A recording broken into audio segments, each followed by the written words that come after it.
Let's talk about the Taliban.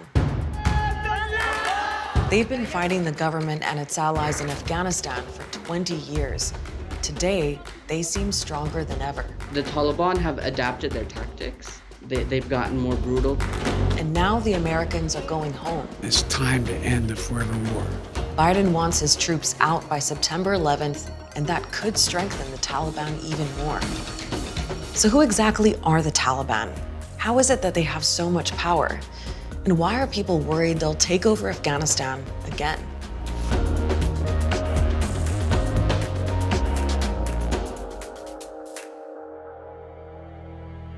To understand the Taliban, you need to know what happened in Afghanistan in the 1980s.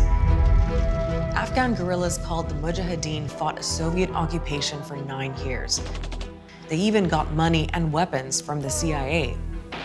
In 1989, the Soviets pulled out, and the next few years were pretty chaotic.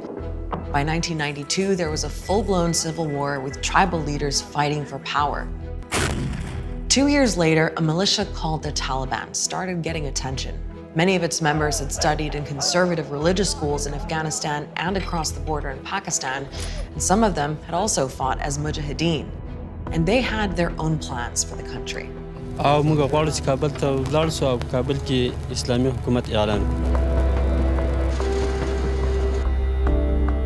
people were so frustrated with this lawlessness, and the Taliban came marching along from Kandahar to city to city to city, saying, we're gonna make the cities safe for you again. By 1996, the Taliban had seized the capital. They declared Afghanistan an Islamic emirate and started imposing their own strict interpretation of Islamic law. They were like, you can't watch movies, you can't listen to music, women can't go to school, and other than doctors, they can't go to work.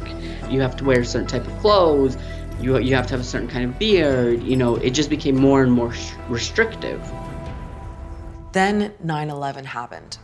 The US was after al-Qaeda's leader Osama bin Laden, who was hiding out in Afghanistan with the Taliban's help. The Taliban said they wanted proof he was behind the attack, and when they refused to hand him over immediately, the Americans invaded. The Taliban will pay a price. Within a couple of months, the Taliban were forced out of power, and Afghanistan got a new interim government. 3 years later, it got a new constitution, and Hamid Karzai was elected president. While that was going on, the Taliban had regrouped. They wanted foreigners out, and they wanted back in. What followed were years of devastating conflict, and it's still going on. More than 40,000 Afghan civilians killed, at least 64,000 Afghan military and police, and more than 3,500 international soldiers dead. The US alone has spent almost $1 trillion on the war and reconstruction projects.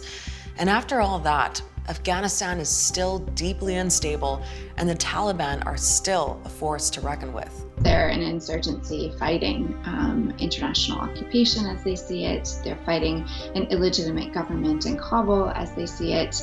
And they're a voice of resistance to, as they see it, return Afghanistan to a more pure Islamic society. Today, the Taliban have as many as 85,000 full-time fighters and training camps across the country, and the area they control has been growing.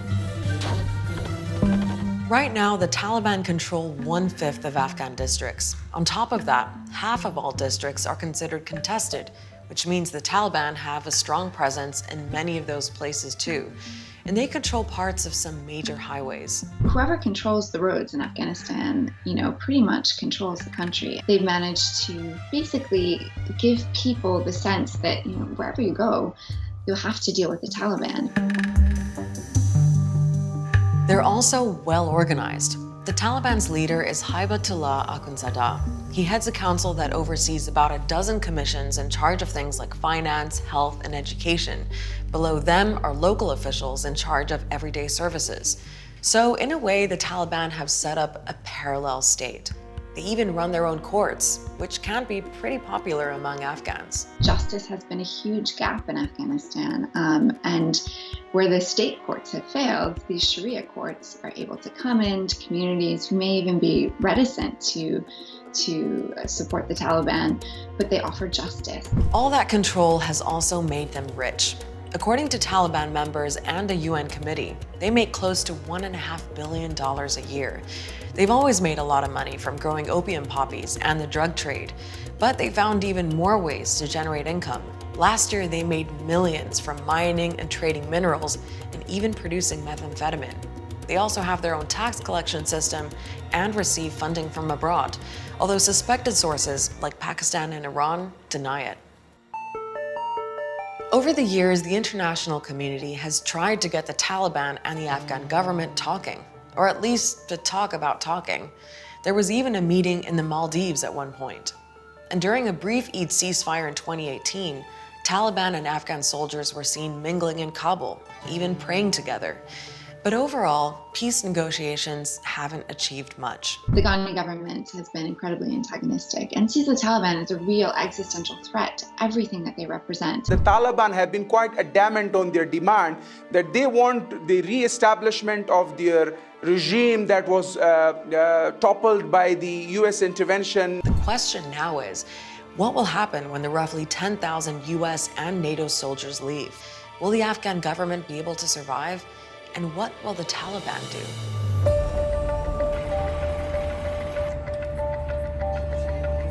Well, the prospects for peace and stability aren't looking great. Even while peace talks have been going on, almost 1,800 Afghan civilians have been killed or injured in the first 3 months of this year. That's almost 30% more than last year. There's also been a wave of assassinations that people blame on the Taliban. Targeted killings continue. Civilian government workers, employees, but also activists and journalists. It's to make people feel less and less safe, less and less secure, to sort of send back the message repeatedly that your government is not protecting you.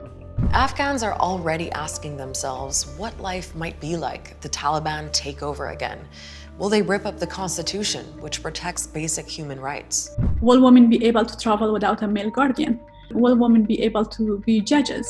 Will a woman be able to run for president? There's a lot that is ambiguous and unknown. In a New York Times op-ed, the Taliban tried to clear things up, saying they want to build an Islamic system where the rights of women that are granted by Islam, from the right to education to the right to work, are protected. And right now, there are some places under Taliban control where girls are in school, but not everywhere. It's really localized. I mean, in some areas, we know that the local commanders are a bit more flexible when it comes to women's education. In some areas, they are not at all. So how much support is there for the Taliban? Well, according to a major public opinion study done in 2019, 85% of people said they had no sympathy for them. I've traveled to a large proportion of this country. The vast majority of people I speak to don't have a favorable view of the Taliban. و اما اون طالبه که در ذهن من کابوس بد و خوابهای شیرین کودکانه مرا به یک خاطرات تلخ مبدل ساخته هرگز نمیپذیرم. People may not like them, but the Taliban know what they want, and they've shown that they're in it for the long haul. So far, their strategy seems to have worked. Al Jazeera is always monitoring the situation in Afghanistan and the negotiations here in Doha. So check out our website for the latest and YouTube for reports from our correspondents on the ground. I'll see you next week.